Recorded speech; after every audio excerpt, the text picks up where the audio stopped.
Welcome back to the archives, and welcome to the Sorcerer's Children. Okay, this one's not finished. I think I've mentioned before, the Mystery Man's the only other one that I've finished, but this one is, oh wow, this is 54 pages. We've got a fair amount to go. 54 pages. Wow, this is only 20 pages shorter than the Mystery Man, but this was barely even started. So, I wrote this after the Mystery Man. I don't actually know how old I was when I was writing this one. I was in high school, so I want to say I was 14, maybe 15. But this is now, I have moved on from my mystery era. At this point, I have moved into my fantasy era. So this was probably around the age that I was reading things like Percy Jackson. I wanted to write a story where there's some sort of these fabled magical children that go to some sort of training camp area, cultivate their powers, and go on some magic mystery quest, essentially, is the very basic premise of it. Very similar to Percy Jackson, Harry Potter, any of those types of stories. But the thing about the Sorcerer's Children is that basically the entire story was based on my dreams. This is to the point where I had a dream journal that I was writing down all the dreams that I have because I was planning to use them in this story. I didn't get to most of them, and I'll explain a little bit more of that later, but most of the things that happened in this book were based on dreams that I had. I don't know. Honestly, I don't know. So let's jump right into it because we do have 54 pages to get through. The Sorcerer's Children. This one doesn't have a title page, but it does have a prologue. I was really into the prologues for a long. Beautiful Lies is, I think, the only story that I've ever written that didn't have a prologue. Even The Edge of Forever did. So we are starting with two girls, and they are running. Do I know what they're running from? I did have a plan for this story. This story did have much more planning to it than the Sorcerer or the Mystery Man. When I get to up to the end of what I've written to, I will be able to tell you what was planned for the rest of the story. She ran through the meadows, her chubby legs pounding on the grass. Okay, so this is the main character who is running. She is a child at this point. She's very young. The main character's name is Amy. I also think this was at I was writing this during my Doctor Who phase, so I was quite obsessed with Amy Pond at the time, so I think probably that's where Amy came from. So we've got Amy and we've got Emma. Emma is Amy's older sister. So Amy is running, and so is Emma. Emma's there as well. Tears of fear and pain streamed down her bright crimson cheeks, but she ran. Amy is running for her life here. Bare feet stung from the thistles. Oh God, she's running through thistles and bare feet. That's unfortunate. Blonde hair flew behind her. Okay, so she's got blonde hair. Hey, she doesn't have caramel hair. And this is the first story that I've written. The character doesn't have caramel hair other than this Beautiful Lives. Oh, this is another one. The outfit descriptions in this one are intense. So little Amy is running. She looks up at Emma, who is farther ahead, and calls her name. Emma turns around and is pulling her along. Young one has a soot-covered face and her shoulder is bandaged, but the injury is stinging, so Amy is hurt. Doesn't say why or what she was hurt. So she's whimpering. Amy's not okay. Emma says, "We don't have time." Oh, the army is approaching. Okay, there's an army. That's not good. Oh, Amy falls. Struggling to get up, but she's stuck. Okay, so Amy has fallen in some mud. So she's screaming. Emma turns around and is panicking because Amy is stuck in some mud. Says, "Get up." No, Amy can't. So Emma grabs her and tries to pull her out of the mud, and the girl says, "You're hurting me." And Emma says, "Pain is your friend. It helps you stay in touch with the real world." Damn, all right. Small girl sighed, let Emma tug, continued to tense, and Emma says, "Stop tensing." So Emma's trying to pull her out of the mud. She's like, stop. Except they're being chased by an army. Emma's like, "Can you please get up? We need to go. On the count of 3, I'm gonna pull, and you are going to relax." And the little girl says, "Okay." And so Emma pulls her out of the mud, says, "Come on." Okay, they get into a clearing, and they stop running. That's not a good idea, because they sit down, and then they all showed up. Men are pouring into the clearing, face tattooed, their weapons sharp. Emma dashed towards the tree where her young companion should have been lying, but she wasn't there. Uh-oh, where is she? Oh, man's got a girl by the scruff of her neck. Emma gasped, starts running, but girl gets shoved into the back of a van, and the van peels off. So little Amy has been kidnapped. No matter how brave Emma was, she was scared. Reasonable. Your younger sister has just been kidnapped. Scared for the girl who didn't know anything and probably never would. She turned and ran deeper into the forest, desperate to hide, desperate to protect the secret. What the fuck is the secret? Desperate to destroy the evil once and for all, but I have spelled evil wrong. It's with 2 L's. That was probably a typo. I think I was kind of past those days of really just spelling everything wrong. That probably was just a typo. I was just getting so into it, I just added the extra L. Okay, that's the prologue. Chapter 1. This story has titles for chapters. So chapter 1 is called Roxwell. And we have now switched to Amy's perspective. This one's also third person. I don't write in third person anymore. Not a fan. Okay, Roxwell. Roxwell is a prison. So Amy is in prison. She is 12, but she is in prison. I don't entirely know why. I don't think she knows why. We have no impact statements in this. Wow. Well, that's unfortunate. I miss my impact statements. We have impact statements, but they're not the single line impact statements. We have short sentences because we start this chapter with another day, another dark, pointless day. Would there ever be a point? Amy never knew. That's really, wow. So Amy is not okay. Amy's not fine. She lets her feet slide out of bed and she stood shivering. It was never warm enough in her tiny prison cell and she only had one thin blanket. Poor Amy. Looks around the room. It was barely big enough to hold her and she's 12. So what about the poor adults in this prison? There was an abnormally small cot. She was twice as long as it by now. She's 12. She's twice as long as her cot. She crossed the room in one stride. So this is a small room. This is the size of Lexi's bathroom, okay? There was a toilet and a sink. The teleportation pad, right? Yes, so they can teleport in this. And the intercom, the tiny slot that breakfast was pushed through, the clothing trunk and nothing else. Those are all different sentences. Intercom, the tiny slot breakfast was pushed through, the clothing trunk and nothing else. All of those are different sentences. I was still very into the short sentences, but at this point we are not doing impact statements. Amy splashed her face with cold water from the sink, dried it with her nightgown sleeve. That's unfortunate. She doesn't even have a towel. Peeled off the light dress, and then in brackets we say, which she absolutely despised. Put on her prison uniform. Striped pants and a striped t-shirt. Wow, I really was going cliche there. We're in prison. I'm still describing her outfits. I'll never stop. This one has some serious outfit descriptions. I do remember that. Then she reached back into the box and pulled out 2 strips of fabric torn from her nightdress. Used one to tie the pants tighter. Oh, because she's skinny. Too skinny for her pants. Oh, and the other one as a bandana. Once she's dressed, she headed over to the wall. Why is she at the wall? Often wished her prison cell had a door or something like that. She hated the enclosed feeling. Reasonable. Although she might not have started out this way, she was pretty claustrophobic now. Again, reasonable. Your prison doesn't have a door. You're in a room without a door. But she had to deal with it.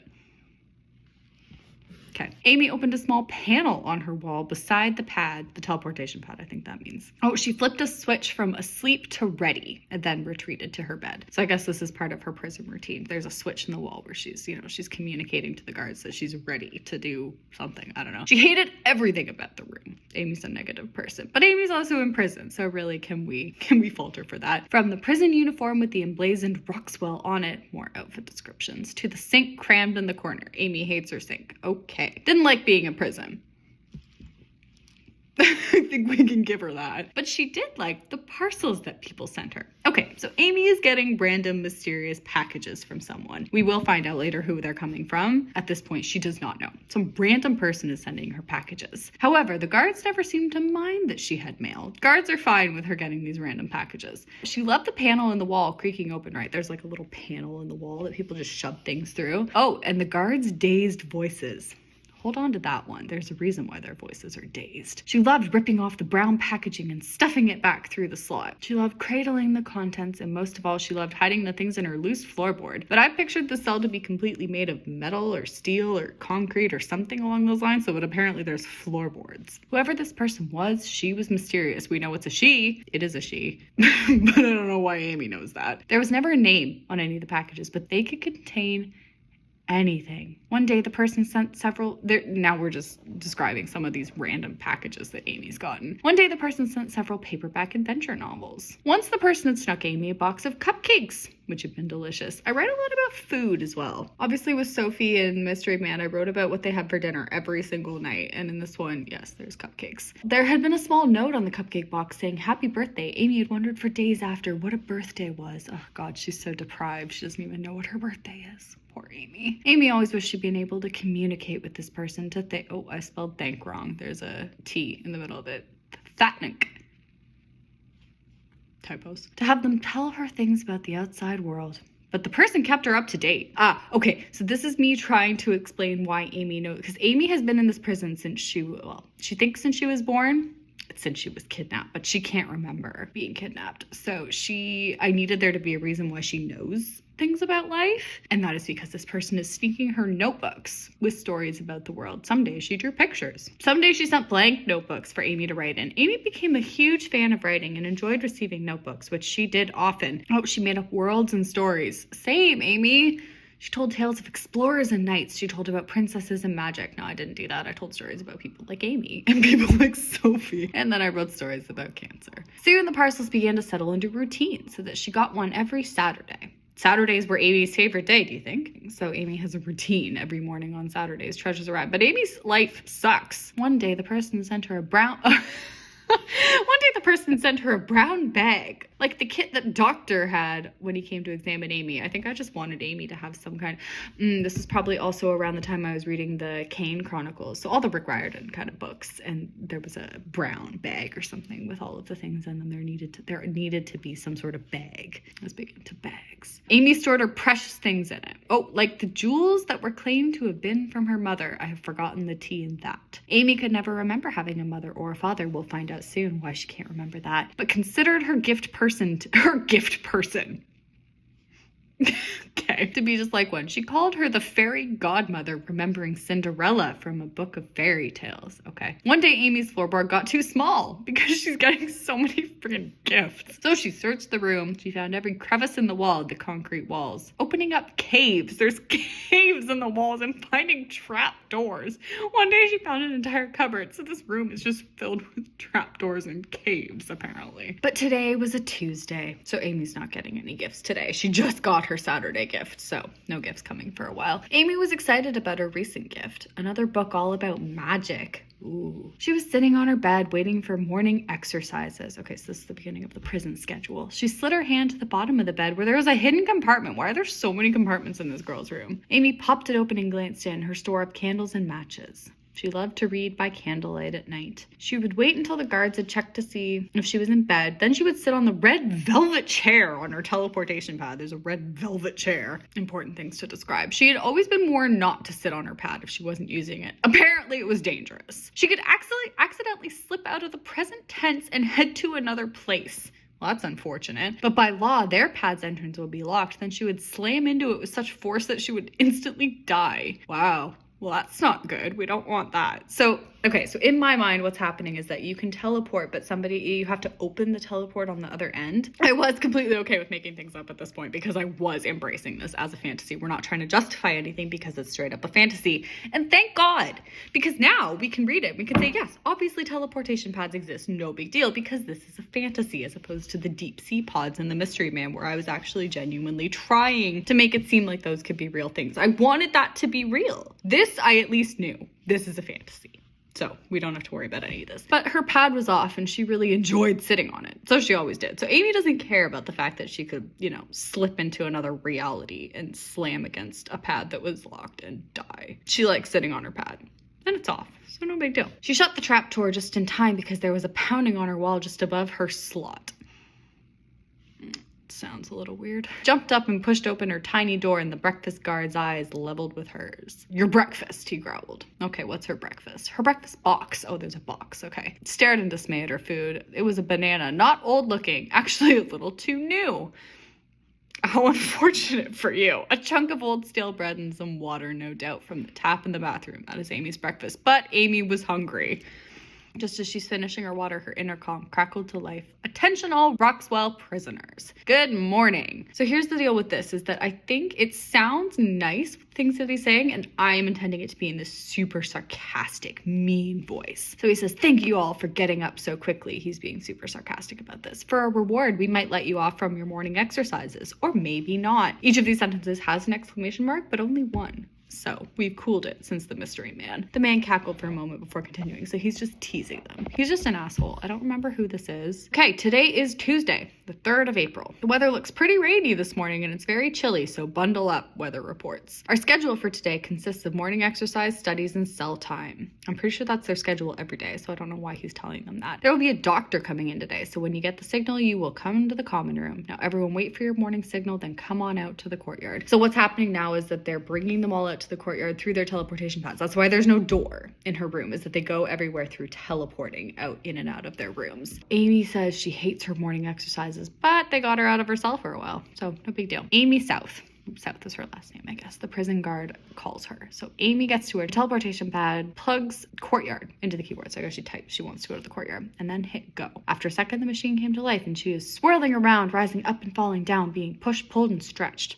couldn't breathe or see. Well, that doesn't sound very fun. Falls on the ground. Miss South, good to see you. A sarcastic voice. Okay, so this person is being very sarcastic. He says, good to see you, but he's saying it. He's like, oh, good to see you, Miss South. Oh, this is Mr. Roxwell. Apparently. Amy says, good morning, Mr. Roxwell. And he says, go take your place in line. So Amy goes to her spot in line, and she is behind a middle-aged woman named Roberta, who is kind of like Lady Bennet in The Mystery Man. She really doesn't appear at all again after this. Roberta asks if Amy is okay and says it was rough this morning. So basically what I think I'm trying to say here is that teleporting is sometimes extremely bad some days, and it's easier some days. Some days it's harder, some days it's easier. I don't know why, but some days teleporting is harder. I'm fine. Amy grumbles. What's all this standing around for? But there is an apostrophe in around. I've got AR apostrophe OUND. I don't know if that was me trying to make him have some sort of dialect or if that was just a typo.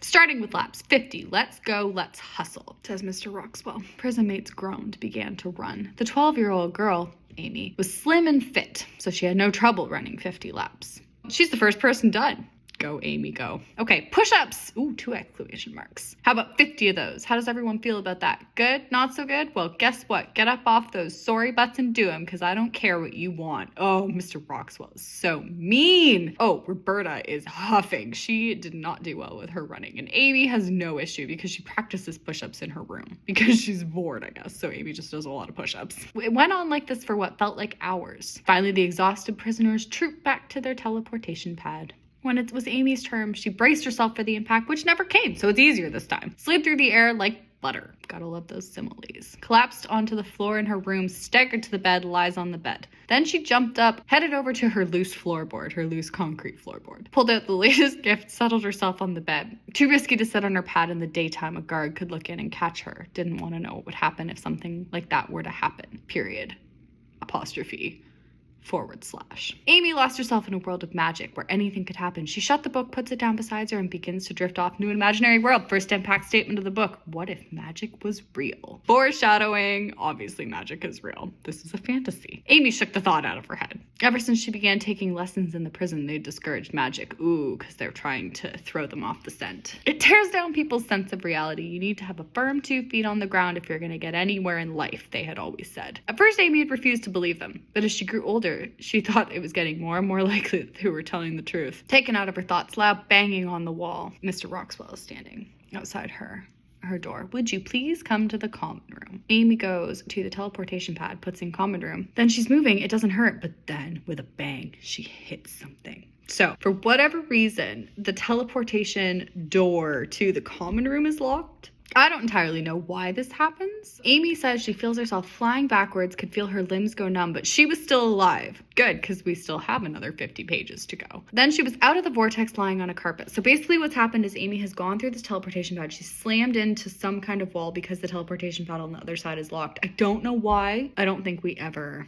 explain why. I don't know if this is supposed to be me illustrating that Amy has some sort of superpower because she should have died because this happened, or if this is genuinely just something that doesn't make any sense. There's a good chance this is just something that I threw in because I thought, yeah, this is a good little plot point. Amy falls on the ground. She's not feeling great because she's just slammed into a wall of death of some sort. Gentle fingers on her back and someone says, Miss South, are you all right? The voice was soft and welcoming, certainly not raucous, sarcastic Mr. Roxwell. It's the doctor. So Amy has gone for her doctor's appointment. Amy says she's fine. She actually had no idea whether she was fine or not, but she hoped she was, Lexi style. Can you stand? Says the kind person. Amy says, of course I can. Amy's not into it. She didn't like being so coddled. What happened? What do you remember? The doctor asks, and Amy's like, I slammed into something. Look me over. Let me go back to my room. Again, very Lexi style. Amy is over this. Are you sure you're okay? Says the doctor. And Mr. Roxwell says she's fine. Give her a checkup. Oh, Amy says she's secretly glad for that outburst. Amy is not into this people being nice to her because she's not used to it. Amy's had such a rough life. Doctor examines Amy, gives her an injection. It hurts. Drews some blood, which hurts. Examines every inch of her body, gives her the okay. Sends her back to her room. Amy gets back to her room. She's wondering what has happened. She's fine. All she knew was that she'd slammed into something that had never happened before. Amelia South. Amy flinched. Normally, Mr. Roxwell called her Amy, but sometimes when he's in a particularly bad mood, he uses her full name. It's time to go for studies. I have put 2 W's in the word was. Amy hates studies. There was always so much work to do in her cell afterwards, so Amy has homework. Amy's in prison and she still has homework. Sorry. Amy goes to the study room. She sits behind a girl named Tanya. Why is there another Tanya in this story? 18 years old, so I guess Tanya.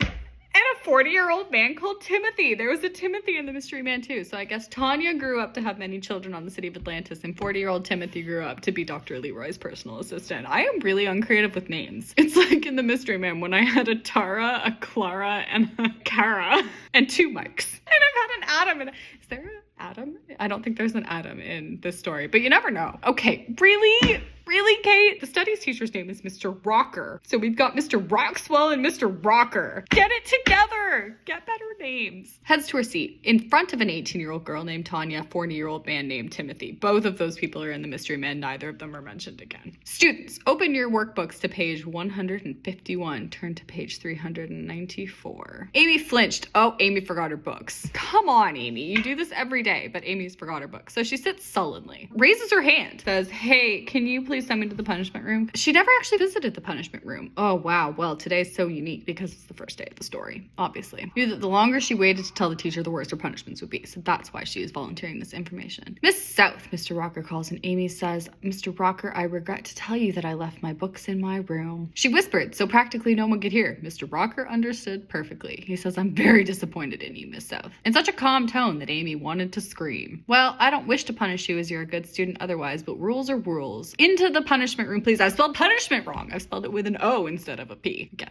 typos. Amy goes into the punishment room that is smaller than her cell. Wow, was that even possible? Made of concrete. Single chair in the middle of the room, and it's cold. We needed to know this. Okay, are you happy that you know that the room was cold? Amy shifts. Prison mates. Oh, we're onto the shoes. Prison mates had basic shoes. They weren't very worn. Don't worry, her outfits will get better. Neon sign. Okay, first font change of the story. Let's see what we've changed it to. Harlow Solid. It's not cursive, but it's a fancy font, and I have actually gone so far as to change the color. This is in red. This is a screen on the wall that is communicating with Amy. She's in the punishment room. This is her punishment, okay? Are we ready? In a different red font, we say, welcome Amelia South. And Amy's freaked out by this because it says, how did it know who she was? I don't know what this is. It's just a screen. It says, hello, Amelia South. And Amy's like, I'm sorry, what? Please sit down. What are you doing in here? Please answer all questions out loud. The room is completely padded. No one will hear you. Amy says she left her books in her room. The computer says, what a shame. Would you prefer modern punishment or old-fashioned? What? Amy says, modern?